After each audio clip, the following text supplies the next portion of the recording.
오늘 우리에게 주시는 하나님의 말씀, 신약성경 274페이지 고린도전서 10장 6절로 13절까지 말씀입니다. 찾으신 줄 알고 제가 봉독해 드리겠습니다. 6절입니다. 이러한 일은 우리의 본보기가 되어 우리로 하여금 그들이 악을 즐겨한 것 같이 즐겨하는 자가 되지 않게 하려 함이니, 그들 가운데 어떤 사람들과 같이 너희는 우상 숭배하는 자가 되지 말라. 기록된 바 백성이 앉아서 먹고 마시며 일어나서 뛰논다 함과 같으니라. 그들 중에 어떤 사람들이 음행하다가 하루에 23,000명이 죽었나니 우리는 그들과 같이 음행하지 말자. 그들 가운데 어떤 사람들이 주를 시험하다가 뱀에게 멸망하였나니 우리는 그들과 같이 시험하지 말자. 그들 가운데 어떤 사람들이 원망하다가 멸망시키는 자에게 멸망하였나니 너희는 그들과 같이 원망하지 말라. 그들에게 일어난 이런 일은 본보기가 되고 또한 말세를 만난 우리를 깨우치기 위하여 기록되었느니라. 그런즉 선줄로 생각하는 자는 넘어질까 조심하라. 사람이 감당할 시험 밖에는 너희가 감당할 것이 없나니 오직 하나님은 믿부사 너희가 감당하지 못할 시험 당함을 허락하지 아니하시고 시험 당할 즈음에 또한 피할 길을 내사 너희로 능히 감당하게 하시느니라. 아멘. 한 주간 동안 오늘 본문 말씀을 연구하면서 한 히브리 단어가 제 마음을 이렇게 붙잡았습니다.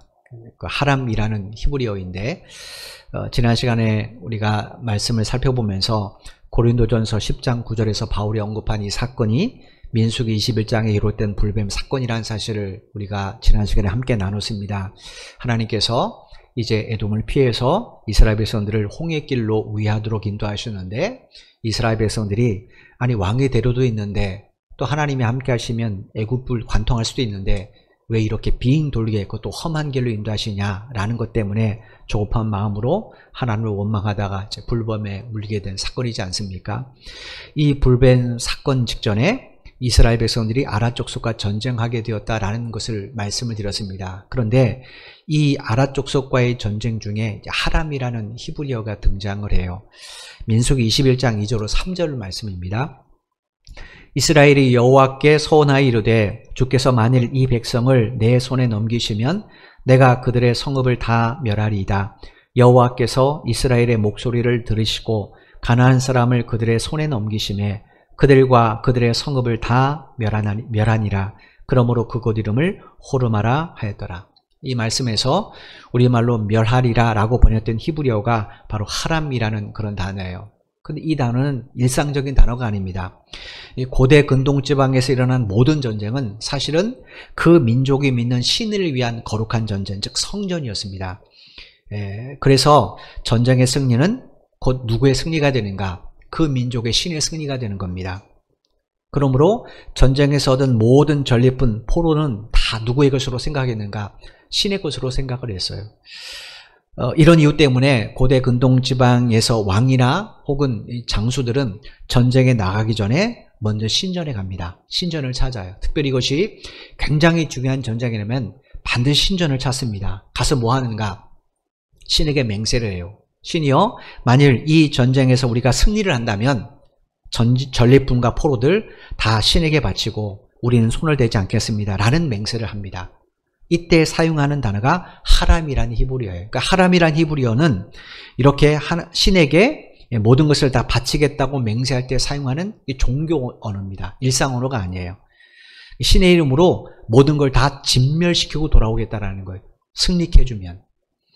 그런데 재미있는 것은 성경을 제외한 고대 근동지방의 역사 가운데 실제로 신에게 이렇게 맹세한 후에 전쟁에서 승리한 후 적군의 신전, 종교적 상징물을 파괴한 것은 굉장히 많이 기록되어 있는데 전쟁에서 얻은 곡식이나 가축이나 포로를 완전히 다 살라서 전멸시켰다라는 기록은 없습니다.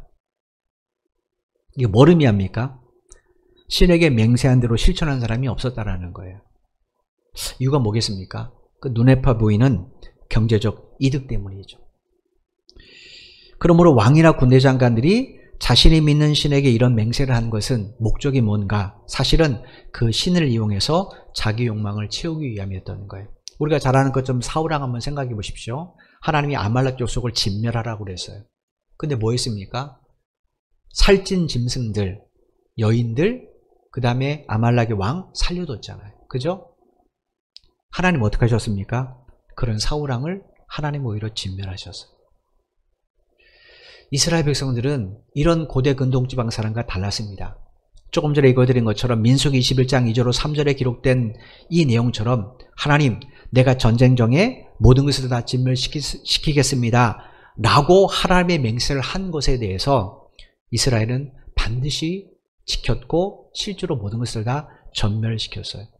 그래서 민수기 21장 2절에 보면 이곳 이름을, 이 아라 족속과 싸워서 이긴 이곳 이름을 뭐라고 지었는가? 호르마라고 지었습니다. 호르마란 히브리어는 우리말로 번역하면 완전히 멸하다라는 의미도 있고 봉헌이라는 뜻도 있습니다. 그러니까 완전히 멸해서 하나님 앞에 봉헌했다라는 거예요. 이거 뭡니까? 하나님의 맹세를 했기 때문에 그렇습니다. 이스라엘 왕이나 장수들이 왜 이렇게 실천을 했는가? 그건 하람이라는 동사가 헌신하다, 바치다 라는 의미를 가진 헤렘이라는 동사에서 나온 단어이기 때문에 그래요.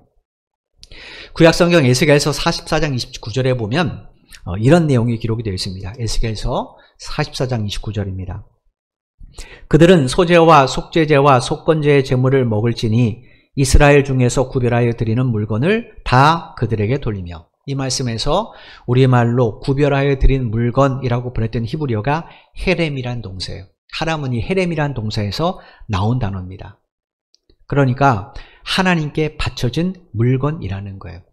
그래서 이 말은 하나님이 제사장들에게 성전 봉사를 명하시고 성전에서 백성들이 바친 제물을 하나님이 제사장 몫으로 주실 때 하신 말씀이에요. 이것은 하나님께 바쳐진 물건들이라는 거예요.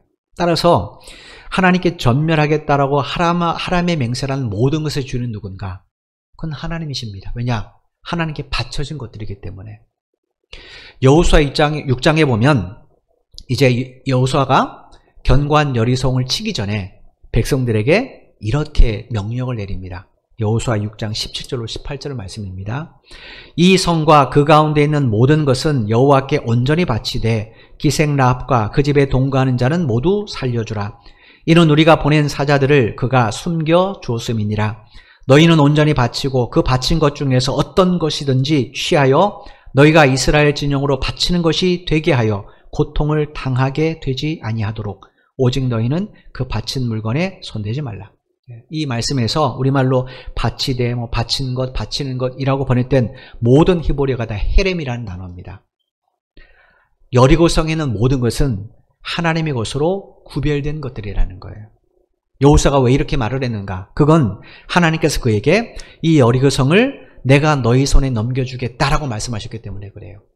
여러분, 이 성을 하나님께서 내가 너에게 넘겨주겠다라고 말씀하셨다면 이 성의 주인이 누구라는 겁니까? 여리고성 주민이 아니라 하나님이시라는 거예요. 만약에 하나님이 다른 사람의 것을 내가 너에게 넘겨주겠다 그러면 사기꾼이죠. 그죠? 왜냐하면 그 주인의 허락을 안 받았으니까. 따라서 하나님이 내가 이 성을 너에게 넘겨주겠다라고 말씀하셨다는 것은 이 성의 주인이 누구라는 거예요? 하나님이라는 거예요. 그러므로 이 성의 모든 것은 다 누구에게 드려야 됩니까? 원주인인 하나님께 드려야 됩니다. 여호수아가 이 사실을 가르쳐주고 싶은 거예요. 이것의 주인은 하나님이시라는 거죠. 그래서 이 성에 있는 모든 것은 이미 하나님께 바쳐진 것들이다 라는 의미에서 헤렘이라는 이 단어를 반복적으로 선포했던 겁니다. 그러므로 여리고성에 취한 모든 것은 다 누구의 것인가? 그건 하나님의 것입니다. 그런데 여러분 아시는 것처럼 전쟁에 참전한 이스라엘 군사들 가운데 아간이라는 사람이 무슨 일을 벌였습니까? 외투 한 벌, 여리고성에서 있는 사람들이 사용했던 외투 한 벌, 은 200세겔, 50세겔 나가는 금 한 덩이 몰래 숨겼습니다. 금액으로 따지면 얼마 되지 않아요. 이건 그냥 단순히 거기에 참전한 사람의 몫으로 받을 만한 정도의 그런 전리품입니다. 근데 이걸 취해서 어떻게 했는가? 몰래 훔쳐서 땅을 판 뒤에 그것에 놓고 다시 흙으로 덮어버렸어요. 아간이 왜 이렇게 했을까요? 그건 자기가 저지른 죄를 아무도 모르게 하기 위해서 그래요. 그냥 집에 있으면 드러나잖아요. 그죠? 그걸 숨기기 위해서입니다. 실제로 아간의 이 범죄는 완전 범죄로 끝나는 것처럼 보여졌습니다. 왜냐? 이스라엘 백성들이 여리고성을 떠날 때까지 아무도 몰랐어요. 발각되지 않았습니다. 그런데 엉뚱하게도 아이성 전투 후에 아간의 범죄가 드러나게 됩니다. 아간 이 아이성 전투에서 크게 피한 여호수아가 하나님 앞에 엎드려 원인을 물었습니다. 하나님, 저 견고한 여리고 성은 우리가 점령했는데 그것보다 작고 군사력도 없고 인구수도 별로 없는 저 조그마한 아이성은 왜 우리가 정복하지 못하고 패배했습니까? 가나안 땅 들어가서 첫 번째 패배니까 얼마나 충격이 컸겠습니까? 그것도 가장 만만한데 하나님께 엎드려 버렸습니다. 그랬더니 하나님 뭐라고 말씀하셨는가? 여리고 성에서 누군가 내 것을 훔쳤다라고 말씀하셨어요. 그래서 아간의 범죄가 드러나게 된 겁니다. 그 아간에 대해서 하나님이 여호수아를 통해 이렇게 심판을 하십니다. 여호수아 7장 24절로 26절입니다. 여호수아가 이스라엘 모든 사람과 더불어 세라의 아들 아간을 잡고 그 은과 그 외투와 그 금덩이와 그의 아들들과 그의 딸들과 그의 소들과 그의 나귀들과 그의 양들과 그의 장막과 그에게 속한 모든 것을 이끌고 아골 골짜기로 가서 여호수아가 이르되 내가 어찌하여 우리를 괴롭게 하였느냐 여호와께서 오늘 너를 괴롭게 하시리라 하니 온 백성이 그를 돌로 치고 물건들도 돌로 치고 불사르고 그 위에 돌무더기를 크게 쌓았더니 오늘까지 있더라. 여호와께서 그의 맹렬한 진노를 그치시니 그러므로 그곳 이름을 오늘까지 아골 골짜기라 하더라. 주님이 십자가에 달아 돌아가신 곳이죠. 그죠? 왜 하필이면 그 장소인가? 우리가 아간과 같은 인간이기 때문에 그렇습니다. 여러분, 분명히 하나님의 것을 훔친 사람은 아간 한 사람이에요. 그죠? 그런데 하나님 뭐라고 말해요? 그의 온 가족들 다 죽이라고 명령하셨어요. 왜 하나님이 이렇게 잔인하게 심판하시는가? 가족이기 때문에 연대 책임 물으시는 건가? 하나님이 모세를 통해 주신 율법 가운데 신명기 24장 16절의 말씀에 보면 하나님이 뭐라고 말씀하셨는가? 가족 중에 누가 죄를 지었다고 해도 다른 가족들에게 연대 책임 물어서는 안 된다고 말씀하셨어요. 이런 율법을 주신 하나님께서 단순히 가족이라는 이유 때문에 연대 책임을 묻기 위해서 아간의 모든 가족들, 모든 짓을 다 죽이라고 명령하셨다면 그건 앞뒤가 안 맞는, 그죠? 굉장히 모순된 하나님이시잖아요. 그러나 그렇지 않습니다. 여호수아 7장 24절에 보면 하나님이 아간과 그의 아들들과 딸들만 붙들게 하시고 그의 아내에 대한 내용이 없습니다. 뭘 의미할까요? 아마 아간의 딸들과 아들은 아버지가 여리고 성에서 물건 훔친 것을 알고 있었던 것 같아요. 그런데도 거기에 대해서 침묵을 일궈하는 겁니다. 지금 여러분 고린도 교회도 마찬가지잖아요. 고린도에 어떤 문제가 있었습니다. 아버지 첩과 동침한 그런 사건도 일어났죠. 근데 사람들 어떻게 해요? 그건 침묵해요. 모른 척 한다는 거예요. 아간의 아들들과 딸들도 똑같았습니다. 이유가 뭘까요? 그건 하나님의 말씀보다 그 물건이 더 가치 있다고 생각하기 때문에 그렇습니다. 그러므로 아간과 그의 자녀들의 마음에는 이미 탐심이라는 우상이 자리 잡고 있었던 겁니다. 여러분, 아간과 그의 가족들이 누굽니까? 하나님께서 당신의 소유로 삼으신 그분들의 백성이에요. 히브리어로 말하면 그들은 헤렘된 사람들이에요. 하나님께 바쳐진 사람들이라는 거예요. 따라서 그들의 주인이 누군가? 자신이 아니라 하나님이시죠. 고린도 교회 문제가 원인이 여기에 있었습니다. 자신들이 하나님께 바쳐진 헤렘이라는 사실을 그들은 다 잊었어요. 그래서 어떻게 되었습니까? 자기가 마치 교회의 주인이 되는 양, 바울파, 아볼로파, 게바파, 그리스도파 만들어서 서로 비난하고 다투고 싸웠던 거예요. 여러분, 한번 곰곰이 생각해 보십시오. 지금 나의 인생의 주인은 누구신가? 저나 여러분 하나님 앞에 헤렘으로 바쳐진 사람들이에요. 왜냐? 예수 그리스도의 십자가의 보혈을 통해 하나님 우리를 사셨잖아요. 저와 여러분은 하나님의 것입니다. 우리는 하나님의 헤렘이에요. 그런데 과연 나는 실제 삶 속에서 누구를 주인으로 모시고 살고 있는가? 진짜 하나님이신가? 아니면 난가? 그럼 돌아볼 필요가 있죠. 구약성경 이사야 43장 1절에 보면 하나님이 누가 우리의 주인인가에 대해서 이렇게 말씀을 하셨어요. 이사야 43장 1절입니다. 야곱아, 너를 창조하신 여호와께서 지금 말씀하시느니라. 이스라엘아, 너를 지으신 이가 말씀하시느니라. 너는 두려워하지 말라. 내가 너를 구속하였고 내가 너를 지명하여 불렀나니 너는 내 것이라. 여러분, 이 말씀에서 야곱아 대신에 여러분의 이름을 넣어서 한번 합독해 보겠습니다. 시작. 창원아, 너를 창조하신 여호와께서 지금 말씀하시느니라. 이스라엘아, 너를 지으신 이가 말씀하시느니라. 너는 두려워하지 말라. 내가 너를 구속하였고 내가 너를 지명하여 불렀나니 너는 내 것이라. 아멘. 여러분, 이스라엘은 신앙 공동체입니다. 우리로 말하면 여기서 야곱은 우리 개인이고 이스라엘은 교회 공동체를 말할 거예요. 우리를 창조하시고 교회를 세워주시고 우리를 구속하신 분이 누구예요? 하나님입니다. 따라서 저나 여러분의 주인은 하나님이세요. 우린 이미 하나님 앞에 회рем된 사람이라는 거예요. 하나님은 사도 바울을 통해 이 사실을 우리에게 다시 한번 확인시켜 주시기 위해서, 즉 다시 한번 각인시켜 주시기 위해서 오늘 말씀을 기록하게 하시는 거예요. 오늘 보면 10절을 보겠습니다. 그들 가운데 어떤 사람들이 원망하다가 멸망시키는 자에게 멸망하였나니 너희는 그들과 같이 원망하지 말라. 이스라엘 백성들이 홍해바다를 건넜습니다. 그를 통해서 우리가 살펴본 것처럼 신령한 세례를 받았어요. 매일같이 만나라는 신령한 음식을 먹습니다. 또 하나님의 반석을 통해 신령한 음료를 마시게 하셨어요. 여러분, 이것은 이 세상에 그 누구도 체험할 수 있는, 그 무엇과도 비교할 수 없는 감사의 조건들입니다. 왜냐? 이 모든 것들은 이스라엘 백성들이 수고해서 얻은 것이 아니잖아요. 하나님께서 일방적으로 베풀어 주시는 그런 은혜란 말이에요. 그런데도 그들은 어떤 문제가 생길 때마다 뭐 했는가? 하나님을 원망하며 살았다는 거예요. 10절에서 우리의 말로 원망이라고 부르던 히브리어가 투덜대다, 불평대다, 원망하다라는 거예요. 이스라엘 백성들은 조금만 자기 생각과 다르고 조금만 마음에 안 들면 어떻게 했는가? 하나님에 대해서 원망하고 모세에 대해서 투덜거리고 불평했다라는 거예요. 민수기 14장 11절에 보면 하나님이 이런 이스라엘 백성들의 태도에 대해서 이렇게 말씀을 하세요. 민수기 14장 11절입니다. 여호와께서 모세에게 이르시되 이 백성이 어느 때까지 나를 멸시하겠느냐? 내가 그들 중에 많은 이적을 행하였으나 어느 때까지 나를 믿지 않겠느냐? 로마서 9장 22절과 베드로후서 3장 9절 말씀에 보면 하나님은 오래 참으신 분이라고 기록이 되어 있어요. 근데 그때 우리말로 오래라고 보냈던 헬라어는 그 수를 셀 수 없는 것을 의미하는 단어입니다. 하나님은 참고 참고 또 참고 또 참으시는 분이라는 거예요. 그런 하나님이 지금 뭐라고 말씀하십니까? 민수기 14장 11절에서 어느 때까지라는 표현을 무려 2번이나 사용했습니다. 이유가 뭐겠습니까?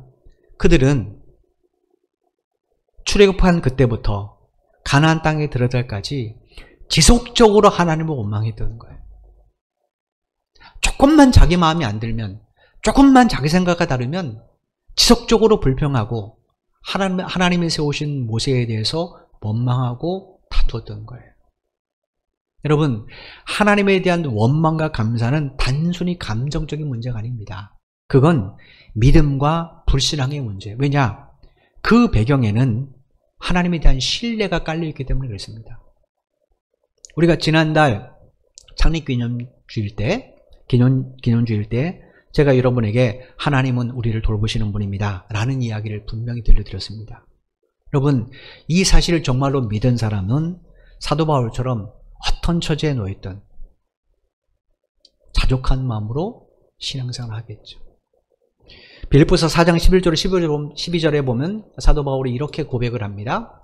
내가 궁핍함으로 말하는 것이 아니니라 어떠한 형편에든지 나는 자족하기를 배웠노니 나는 비천에 처할 줄도 알고 풍부에 처할 줄도 알아 모든 일 곧 배부름과 배고픔과 풍부와 궁핍에도 처할 줄 아는 일체의 비결을 배우노라. 여기 비천하다는 것은요, 단순히 가난하거나 돈이 없다는 이야기가 아닙니다.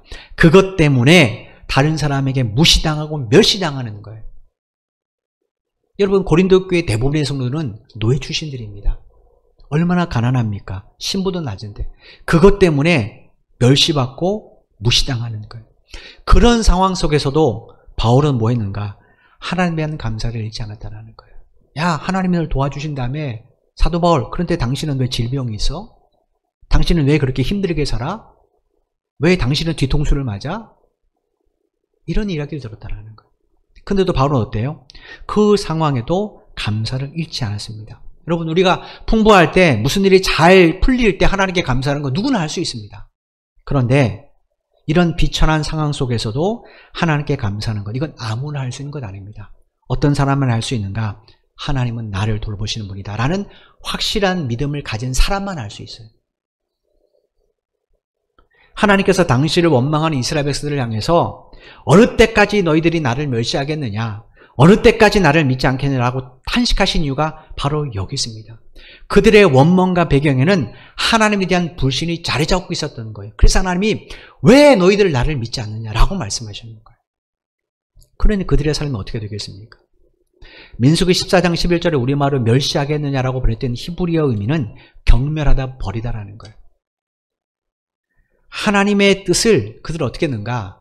하나님 그렇게 하면 안 돼요. 현실하고 안 맞잖아요 하고 경멸하고 버렸다라는 거. 이건 뭐겠습니까? 자신의 생각과 계획이 더 낫다고 생각하기 때문에 그렇습니다. 이건 곧 자기 자신이라는 우상을 섬기는 것과 같습니다. 그래서 하나님이 그 이스라엘을 광야에서 심판하셨다는 거예요. 여러분, 이스라엘이 왜 이런 결말을 맞게 되었는가? 우리가 이제 똑같은 본문을 6절부터 13절까지 똑같은 본문을 우리가 쭉 살펴보고 있습니다. 근데 10장 1절부터 살펴보면 지금 현재 한 달 넘게 지금 이 본문을 살펴보는 거예요. 이 한 달 넘게 기록 살펴보니 10장 1절부터 13절까지 말씀을 쭉 한번 생각해 보십시오. 왜 이스라엘 백성들이 그렇게 광야에서 불평했지? 왜 이런 어리석은 결말을 맞게 됐지? 원인은 하나입니다. 그들은 광야라는 현실에서 없는 것만 바라봤기 때문에 그래요. 그들 곁에는 늘 하나님이 함께 계셨어요. 매일 아침에 그들은 만나를 먹습니다. 매일 저녁에 메추라기를 먹어요. 그리고 하나님의 반석을 통해 물을 주셨습니다. 뿐만 아니라 그들은 매일 아침마다 자기 옷이 헤어지지 않은 것을 확인합니다. 신발이 닳지 않은 것을 확인해요. 그것뿐입니까? 하나님이 사막의 더위와 추위로부터 그들을 지키시기 위해서 불기둥과 구름기둥이 그들의 앞뒤를 감싸고 있어요. 매일 보는 겁니다. 근데 그들은 그건 안 보고 뭐만 봤다라는 거예요? 내게 부족한 것, 내게 없는 것만 봤어요. 광야에 먹을 것이 없네? 여기에 마실 물이 없네?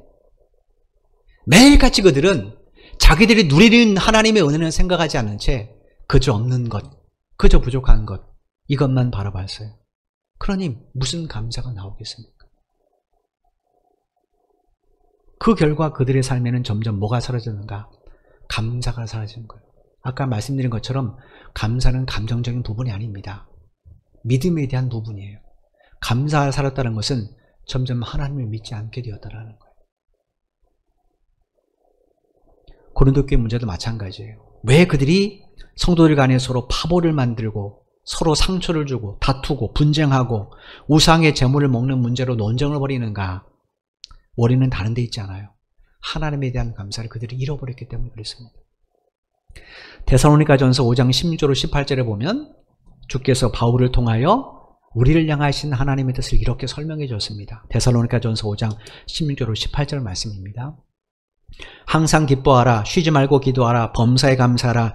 이것이 그리스도 예수 안에서 너희를 향하신 하나님의 뜻이니라. 여러분, 언젠가 말씀드린 것처럼 이 말씀을 바르게 이해하려면 뒤에서부터 거꾸로 해석하시면 됩니다. 저와 여러분을 향하신 하나님의 뜻이 뭔가? 우리가 그리스도 안에 머무는 겁니다. 날마다 항상 어떤 상황에서 그리스도 안에 머무는 거예요. 사도 바울이 서신서에서 주 안에서 이것을 얼마나 많이 강조했습니까? 왜냐? 그 안에 머무르는 것이 하나님의 뜻입니다. 이유는 그래야 이 악한 세상 속에서 나의 더러운 욕망을 쫓아 살지 않아요. 나를 주인으로 섬기지 않습니다. 내 감정을 하나님의 말씀보다 더 우선순위 되지 않아요. 대신에 하나님의 말씀을 따라 살게 됩니다. 그럴 때 우리 삶에 나타나는 뚜렷한 특징이 뭔가? 항상 기뻐하게 되고 쉬지 않고 기도하게 되고 범사에 감사하게 된다는 거예요. 이유가 뭡니까? 말씀을 통하여, 예배를 통하여, 기도를 통하여 나를 돌보신 하나님을 만나고 세상 끝날까지 나와 함께 하시겠다는 그 주님을 만나게 되기 때문에 그렇습니다. 하나님께서는 우리로 이런 삶을 살게 하시기 위해서 출애굽한 이스라엘 백성의 실패의 역사를, 얼마나 부끄러운 역사입니까? 어떻게 보기엔 하나님 능력이 없나? 왜 당신의 백성을 출애굽시키고 이렇게 멸망시키지? 라고 할 정도로 수치스러운 역사지만 하나님은 성경에 기록해서 우리에게 들려주신 이유가 바로 이런 이유 때문입니다. 우리는 그렇게 살지 말라는 거예요. 11절 12절 말씀 보겠습니다. 그들에게 일어난 이런 일은 본보기가 되고 또한 말세를 만난 우리를 깨우치기 위하여 기록되었느니라. 그런즉 선줄로 생각하는 자는 넘어질까 조심하라. 하나님이 왜 출애굽한 이스라엘 백성들의 실패의 역사를 우리에게 들려주시는가? 그 목적은 다른 데 있지 않습니다. 하나님의 부르심으로 우리의 구원이 시작됐습니다. 근데 이 구원은 언제 완성될까요? 우리가 육체의 장막을 벗고 하나님 앞에 설 때 비로소 완성됩니다. 이스라엘 백성들이 홍해를 건너므로 출애굽이 시작이 됐어요. 근데 그것이 언제 완성됐습니까? 그들이 가나안 땅에 갔을 때 완성됐습니다. 근데 그걸 알지 못하고 홍해 건넜으니까 가나안 땅은 다운 당상이야 라고 마치 자기가 하나님이 된 것처럼 그렇게 불평하고 원망했던 사람들 다 어떻게 되었어요? 가나안 땅에 들어가지 못하고 생을 마감했단 말이에요. 오늘 우리도 마찬가지입니다. 바울이 뭐라고 말합니까? 그런즉 선주로 생각하는 자는 넘어질까 조심하라는 거예요. 사도 바울이 빌립보에 있어서 무슨 얘기했습니까? 너에게 주어진 구원을 두렵고 떨림으로 이루어가라는 거예요. 예수 믿음으로 우리의 구원의 여정은 시작이 됐습니다. 이 끝은 언제 끝나는가? 우리 호흡이 다 마치고 하나님 우리를 부르신 그날 끝이 납니다. 이때까지 우리는 어떻게 됩니까? 거기를 걸어가야 돼요. 근데 문제는 그 삶이 녹록하지 않습니다. 왜냐? 베드로전서 5장 8절에 보니까 사도 베드로가 뭐라고 말씀하셨는가? 우리의 대적인 마귀가 우는 사자같이 삼킬 자를 찾아 우리 주변을 어슬렁거린다라는 거예요. 우는 사자는 굶주림에 허덕인 사자입니다. 여러분, 배부른 사자는 두렵지 않습니다. 그죠? 근데 잔뜩 배고픈 사자는 굉장히 두렵습니다. 그런 사자는 어떤 것도 이길 수가 없어요. 마귀가 마치 그런 사자가 된 것처럼 우리 주변을 어슬렁거린다라는 거예요. 여러분, 이런 믿음의 여정을 우리가 완주하려면 어떻게 되겠습니까? 주님만 바라봐야죠. 주님만 바라봐야죠. 얼마나 우리가 살아가면서 시험 들 일이 많고 넘어질 일이 얼마나 많습니까? 때로는 다른 사람의 말 한마디가 비수처럼 내게 꽂힐 때도 있어요. 때로는 다른 사람의 그 아무 이유 없는 행동 하나가 내 눈에 거슬릴 때도 있습니다. 얼마나 많이 있는지 모릅니다.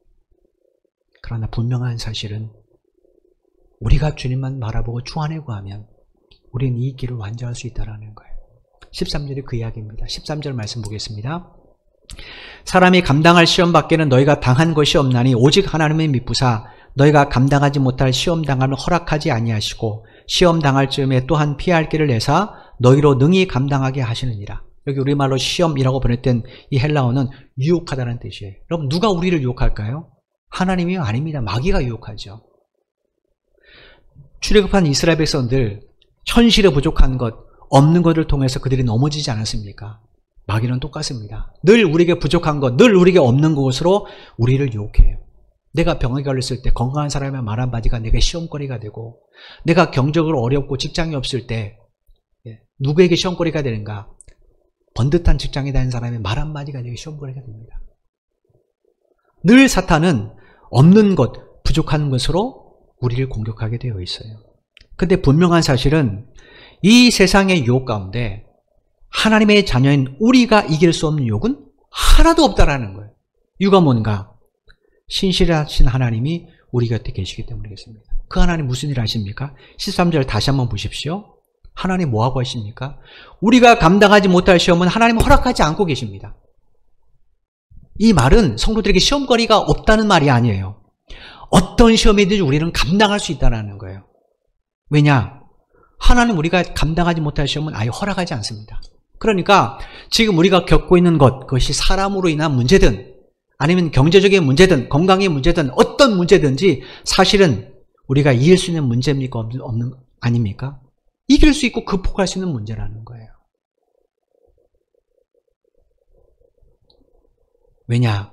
하나님 우리가 감당하지 못할 시험은 허락하지 않습니다. 그럼 어떻게 우리가 이것이 이겨낼 수 있는가? 여기 보시면 미쁘신 하나님께서 우리가 시험 당할 즈음에 우리에게 뭘 보여주세요? 피할 길을 보여주신다는 거예요. 여기 13절 우리말로 피할 것이라고 번역된 헬라어가 출구라는 뜻입니다. 우리가 시험 당할 때 하나님이 이미 출구를 만들고 계시다는 거예요. 그러니까 우리는 어디까지만 걸어가면 됩니까? 그 하나님 온전히 바라보고 출구까지만 걸어가면 됩니다. 그죠?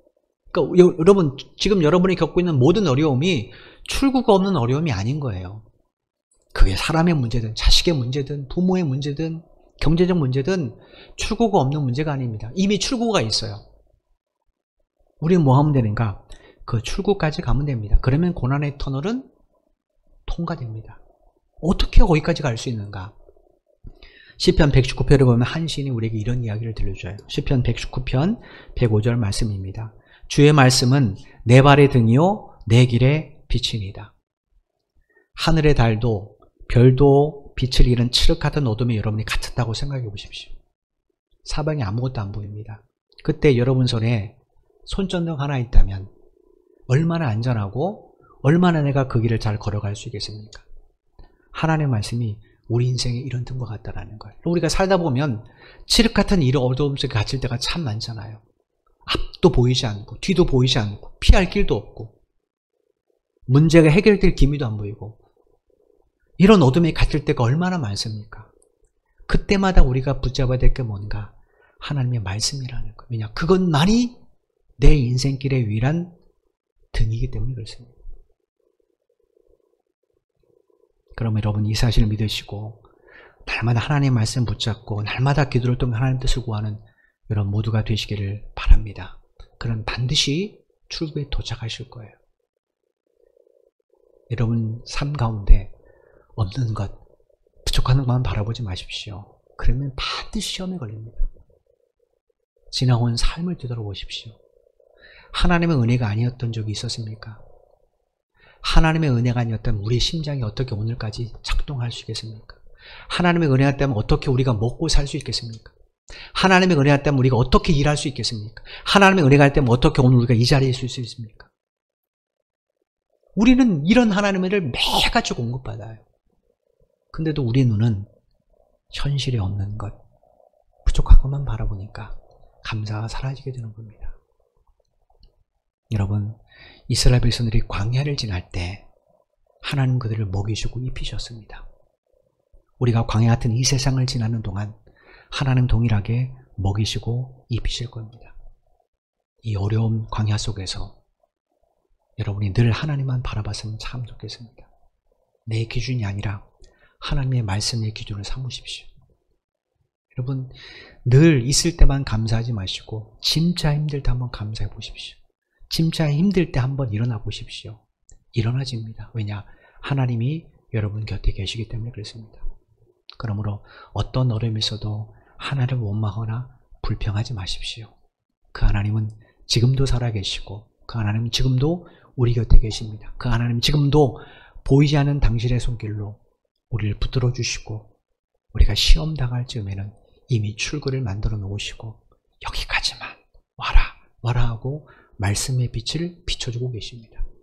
그 주님을 따라가신다면 여러분이 어떤 세상의 유혹 속에서도 믿음으로 신앙의 길을 완주하고 주님 앞에 섰을 때 잘했다, 착하고 충성된 종아, 나는 칭찬과 상급을 반드시 받게 될 것입니다. 그날까지 끝까지 주님만 바라보고 범사에 감사하는 여러분의 삶이 되기를 주님의 이름으로 축원을 드립니다. 기도드리겠습니다. 하나님 참 감사합니다. 우리가 이 땅에 사는 동안 우리의 능력과 우리 힘으로 산 것 같지만 우리의 머리로 산 것 같지만 되돌아보면 그렇지 않습니다. 하나님께서 우리에게 부모님을 붙여주시고 하나님께서 우리에게 친척들을 붙여주시고 하나님께서 우리 친구를 붙여주시고 하나님께서 우리에게 배우자를 붙여주시고 하나님께서 우리에게 자식을 허락해 주시고 하나님께서 우리에게 가정을 세우게 하시고 하나님께서 우리에게 직장과 사업이라는 일들을 허락해 주셨고 무엇보다도 믿음의 공동체인 교회를 우리를 불러주셔서 우리가 오늘에 이르게 되는 것을 우리는 아무리 살펴봐도 부인할 수 없고 고백할 수밖에 없습니다.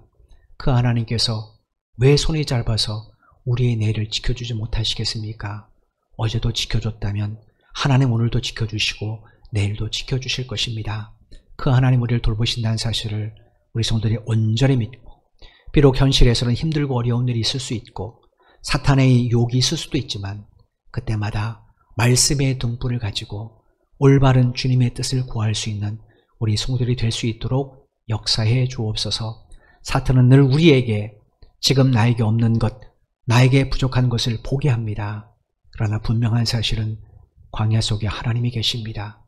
이 땅에 힘들고 어려운 상황이 많이 있지만 그런 하나님은 우리를 절대로 버리지 않고 포기하지 않는다고 말씀하셨습니다. 그러므로 늘 하나님 앞에 나아가 무릎 꿇고 하나님의 뜻을 구하는 자 될 수 있도록 도와주옵소서. 주님은 치료자시고 주님은 위로자시고 주님은 공급자 되십니다. 그러므로 하나님만을 피난처로 삼고 끝까지 말씀을 통하여 예배를 통하여 기도를 통하여 범사에 감사하며 하나님의 뜻을 구하는 우리 성도들의 삶이 되게 하여 주옵소서. 그럴 때 이스라엘 백성들을 광야에서 먹이시고 입히신 하나님께서 동일한 은혜로 먹이시고 입히시게 될 줄로 믿습니다. 하나님, 코로나19 어려운 상황이지만 지금까지 지켜주신 하나님께서 성도들의 가정과 일터를 한 주간도 지켜 주옵소서. 우리들의 자녀를 지켜 주옵소서. 교회를 지켜 주옵소서. 이 나라를 지켜 주옵소서. 그래서 한 주간도 우리의 모든 삶의 현장이 안전하고 범사에 감사하는 그런 현장이 될 수 있도록 역사해 주시고, 혹 여러 가지 시험 때문에 힘들고 고민하는 성도들이 있다면 이 시간 주님 찾아오셔서 만나 주시고 치료해 주시고 회복시켜 주셔서 다시 한번 힘을 내서 주님의 몸된 교회를 통한 하나님의 뜻에 쓰임받는 복된 삶을 살아가도록 역사해 주옵소서. 모든 것 감사를 드리오며 예수님의 이름으로 기도드리옵나이다. 아멘.